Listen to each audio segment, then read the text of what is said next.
You good, microphone?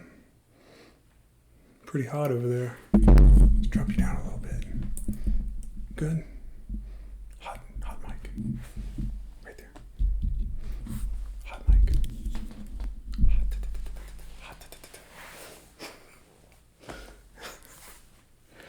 Okay. Okay. Video diary for... I really got to start memorizing the dates before I do these. Thursday, June 13th, 2024. Yeah, maybe. I don't know. Anyways. Chemo today. Lungs are still garbage. Obviously, that's nothing new. Having my second cortado of the day. I've really come to love this drink. It's flavorful and really good to, really smooth drink. And per request of a previous video, this is with the Goodman's Expert Coffee Roasters here in St. Elmo, which is like a sub-city of Chattanooga. Goodman's Coffee Roasters. This is their Sumatra blend. And if I was smart enough, I would have grabbed the bag earlier so I could be like, oh, this is the bag. But I'm not good at this. So you're stuck with my sucky presentation and my hoarse voice again. So live with it. But yeah, it's really good. I should actually take a sip of it. Man, I'm learning to make good espresso. Everybody should have an espresso machine in their house. It's the best Christmas present I ever gave to Josie that she doesn't use and I use more than her. I love it. I need to buy her more presents like that. Things that I use more than her. That's a different story for a different day, though. It's kind of funny. So chemo today. Obviously, I'm feeling good. Did the gemcitabine.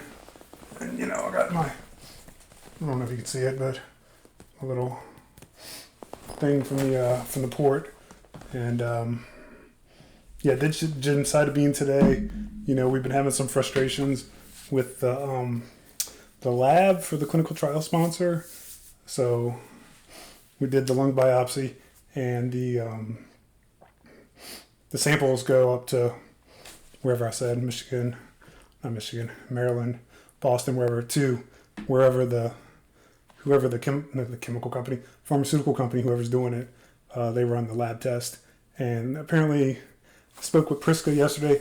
There was like some issues with their lab and delays.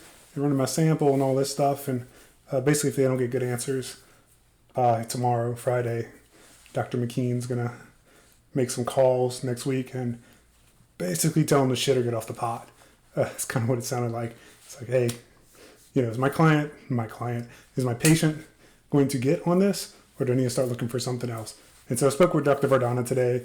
He had mentioned somebody at Duke, Emory, going back to Vanderbilt, MD Anderson, and the Mayo Clinic, and I want to say one other place, but I can't remember. But anyways, casting a pretty big net to see what clinical trials might work for me, because the impression I get is my road with chemo is winding down, that there aren't many more options that are going to work for me. So if clinical trials don't work, or I can't get in a trial, and I'm solely reliant on chemo, then you die sooner. I mean, that's just the bottom line.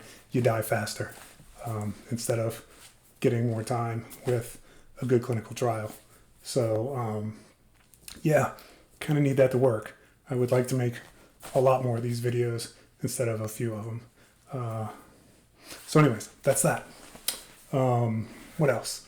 So Mom took me to chemo today, and afterwards we went and got the paint for the room. Again, if I was good at this, I would stage it behind me so I could point at it. But anyways, we got 2 gallons of the matte paint, and maybe in a day or two, I'll start trimming out the room. Trim out the room 2 coats, and then roll it. It's supposed to get pretty warm here this weekend, mid-90s. I know some of y'all laugh at that, but since cancer, I really don't tolerate the heat as well as I used to, and it's interesting. Um, Something I wanted to say. I was making my coffee. Speaking of, don't forget the coffee. I was thinking about I was making my coffee because me and Mom were talking about some, how do I phrase this? Give me a second to find the right words.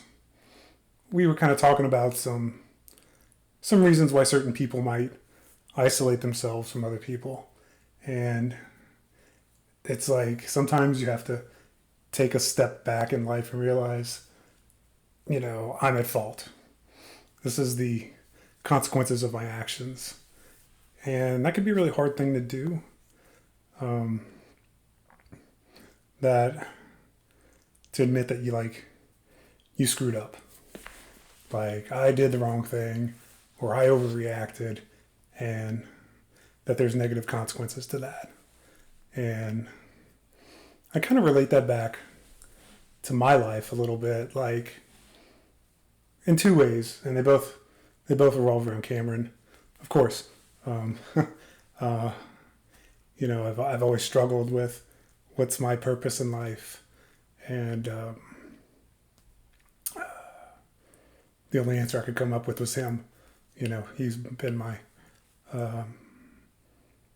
he's always been the only thing that's really mattered. Anyways, circling back, like consequence or actions and consequences, and not realizing sometimes until later in life that your actions do have consequences, and you just need to own them. And anyways, when I was married, I guess it wasn't a good marriage.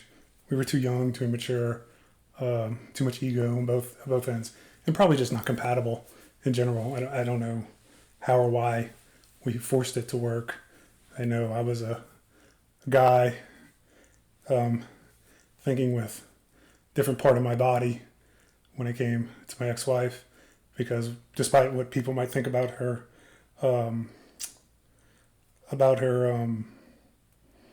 personality and ethics and morals, she was, at least in my opinion, pretty drop dead gorgeous, and had a hard time with that as a young guy. So be warned of the beauties. But anyways, as a married man, I probably fought more battles than I should have. Fought them harder than I should have. I should have let things go, and I probably just shouldn't have fought as much. In the back of my head, I knew the marriage was doomed to fail, but I was trying my hardest to not let it fail because I thought Cameron deserved a family. And I thought I deserved a family too. I wanted a family. And I do deserve a family, and Cameron deserves a family, but I just don't, now looking back at it, I don't think it was a family with me and his mom together. We were just too destructive with each other. And that's sad. That's really sad because there was a lot of time and energy invested, and a lot of things done that you can't undo, and a lot of things said that were terrible that you can't unsay. Maybe one day I'll get into the video of some of the things that were told to me and done to me that were pretty bad, and I tolerated them. And in retrospect, as an older, wiser man, I wouldn't put up with that shit with nobody. But sometimes you have to learn through the hard way. It's only through experience, I think, that we learn what's good, what's bad, what's right, what's wrong. It can be really tough to listen to outside advice because you just get blinded. And then anyways, the second thing, action and consequences, I should have stayed in Alabama. I repeat this to myself all the time. I moved to Tennessee to make everybody's life easier with the divorce, because Cameron was, being hauled 2.5 hours to and from my house to her house, and I wanted to get closer so we could alleviate that and to get a little bit more parenting time. I had pretty generous parenting time, I thought, for as far away as I lived, and I was pretty happy with it. But I wanted a little bit more, not much, but a little bit. I wanted some school nights so I could do schoolwork and stuff like that, and have some, I didn't want to be weekend dad, just weekend dad. I wanted to be dad, take me to baseball practice, dad, help me out with this math problem, stuff like that. But anyways, moving here, I really kind of, as they say, poked the bear. And I could have never predicted the things that she did and the lengths that she was willing to go to get what she wanted. And in the end, she did. She got what she wanted.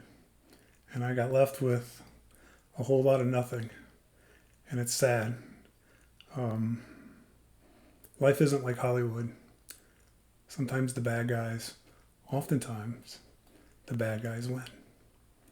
And that's just the odd reality of life. What